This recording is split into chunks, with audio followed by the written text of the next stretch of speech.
Daniel hadn't planned on saying yes. He was 38, tired in a way that had nothing to do with sleep, and already halfway through deleting the dating app when his sister called. "Just one more," Emily had begged. "You don't even have to like her. Just go drink coffee, be polite, come home for me." For me. That was how Daniel ended up sitting at a corner table in a small downtown cafe on a windy Thursday evening, fingers wrapped around a mug he hadn't touched. Outside, the sky was the color of wet cement. Inside, soft jazz hummed through hidden speakers. Couples leaned across tiny tables, smiling too easily. He felt out of place among them. He had done the blind date thing before, 3 times to be exact. The first had spent the entire evening talking about her ex. The second had asked him what his 5-year financial projection looked like before the drinks arrived. The third had ghosted him halfway through dessert to take a call. So no, he hadn't planned on saying yes again. But he did. Because maybe a small part of him, small and stubborn, still believed something could change. The door chimed. Daniel glanced up automatically. And then he forgot how to breathe. She stepped inside like she wasn't sure she belonged there. Navy coat, slightly oversized. Hair tied back in a low, messy knot. No dramatic entrance, no scanning the room confidently. She looked nervous. Their eyes met for a second, and something flickered across her face, recognition mixed with hesitation. She walked toward him slowly, as if giving herself time to turn around. "Daniel?" she asked softly. He stood. "Yeah, hi. I'm Lee." They shook hands instead of hugging. Her fingers were cold. She sat down carefully, smoothing her coat under her. He noticed she hadn't ordered anything yet. There was an awkward silence, the kind that stretches just a little too long. Then she exhaled sharply, almost like she'd rehearsed this part. "I'm only here because I promised my mother I would try one more time." The words landed between them like something fragile. Daniel blinked. Of all the openers he had expected, that wasn't one of them. She winced. Wow, that sounded worse out loud. He surprised himself by laughing, not a forced one, a real one. "It's okay," he said. "I'm only here because my sister emotionally blackmailed me." Lee stared at him for half a second. And then she laughed too. Just like that, the tension cracked. The barista came over and Lee ordered tea. Daniel finally took a sip of his coffee, which had gone lukewarm. "So," she said, wrapping her hands around her cup when it arrived, "do you actually want to be here?" The honesty in her tone caught him off guard. He considered lying, something polite, something smooth. But something about her didn't invite performance. "Not really," he admitted, "but I didn't want to keep living like I'm already done with everything." Her eyes softened at that. "Yeah," she said quietly, "that." There was weight in that single word. He noticed it then, the faint shadows under her eyes, the careful way she held herself, like someone bracing against something unseen. They talked cautiously at first, safe topics, work, family, the city. She was a middle school art teacher. He managed a small architecture firm. She loved charcoal sketches and old bookstores. He loved quiet mornings and building things that lasted. Slowly, the conversation stopped feeling like an interview. It started feeling like relief. Then, halfway through a story about one of her students who insisted on painting everything neon green, Lee's voice faltered. She looked down at her cup. "I should probably be honest about something," she said. Daniel's chest tightened, though he didn't know why. She swallowed. "I'm not very good at this. Dadding, I mean. The last time I sat across from someone like this, I was wearing a white dress." The cafe noise seemed to fade. He didn't interrupt. "He left 3 weeks before the wedding," she continued, her voice steady but thin. "Said he realized he wasn't ready, after 6 years. Daniel felt something twist in his stomach. "That was 2 years ago," she added. I haven't really tried since. The confession hung between them. She gave him a small, almost apologetic smile. So yeah, I'm only here because I promised I'd stop hiding. Daniel didn't know what he'd expected when he agreed to this date.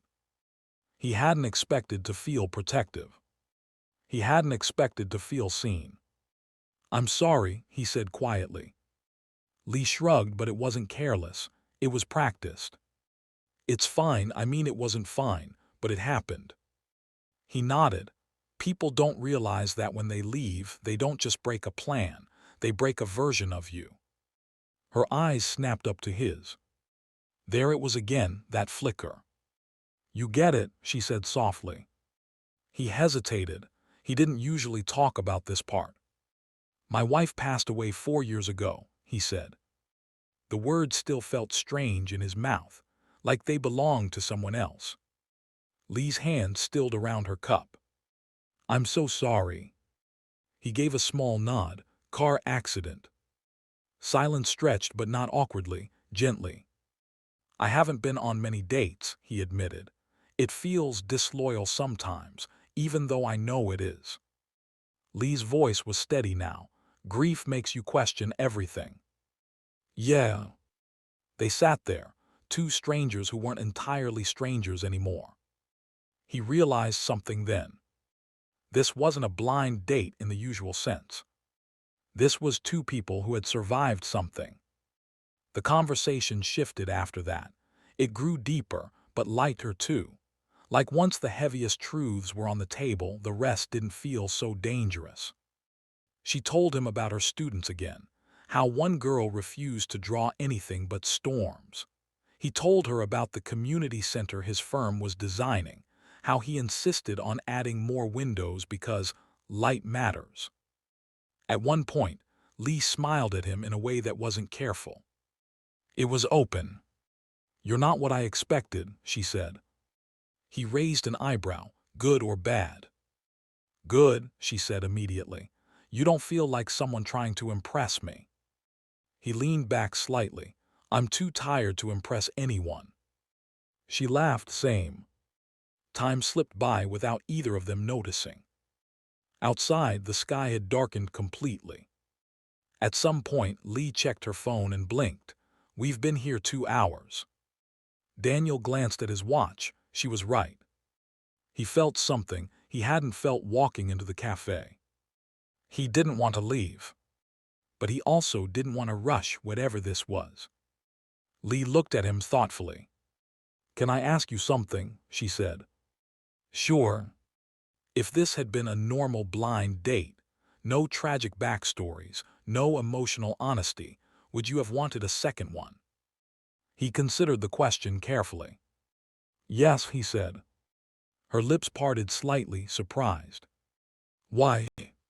Because you listen, he said simply, and you don't pretend to be fearless. She looked down at the table, blinking quickly. You don't pretend either, she said.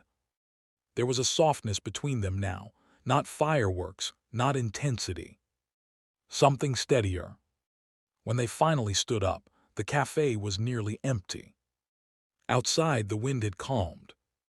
They walked toward the parking lot together, steps unhurried. At her car, she paused.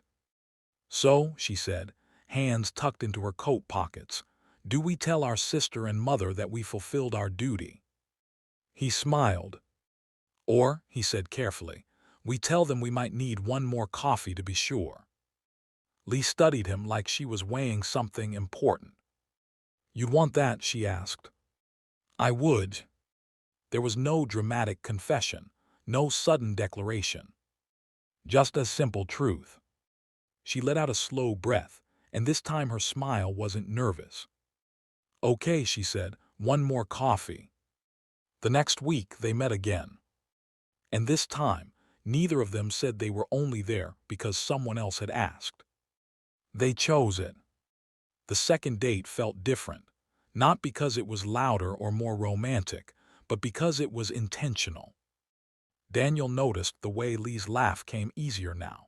Lee noticed the way Daniel's shoulders didn't seem as tense. They talked about ordinary things, favorite movies, childhood memories, the kind of future they imagined, not in grand terms but in small details. "I want a house with plants everywhere," she said, "even if I forget to water half of them." He grinned. "I'm good at maintenance." She rolled her eyes. "That's such an architect thing to say." Somewhere between shared desserts and quiet glances, something shifted. Not dramatically. Gently. Weeks turned into months. They took it slow, both of them cautious but not closed. Lee met Daniel's 6-year-old son, Oliver, on a sunny afternoon at a park. She didn't try too hard. She just sat on the grass and asked him what he was building in the sandbox. "A castle," he said seriously. "For who?" she asked. "For people who stay," he replied. Daniel's chest tightened at that, but Lee simply nodded. "That's important," she said. Later, Daniel asked Oliver what he thought. "She's nice," he said. "She looks like she doesn't lie." Daniel realized he agreed. One evening, months after that first reluctant coffee, they found themselves back at the same café. Same corner table. Different energy. Lee traced the rim of her cup thoughtfully. "Do you remember what I said the first time we met?" she asked.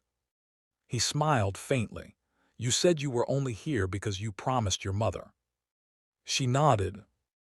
"I almost canceled that day," she admitted. "I sat in my car for 10 minutes arguing with myself." "I almost didn't walk in," he said. She looked at him. "I'm glad you did." He reached across the table slowly, giving her time to pull back. She didn't. Her hand slid into his.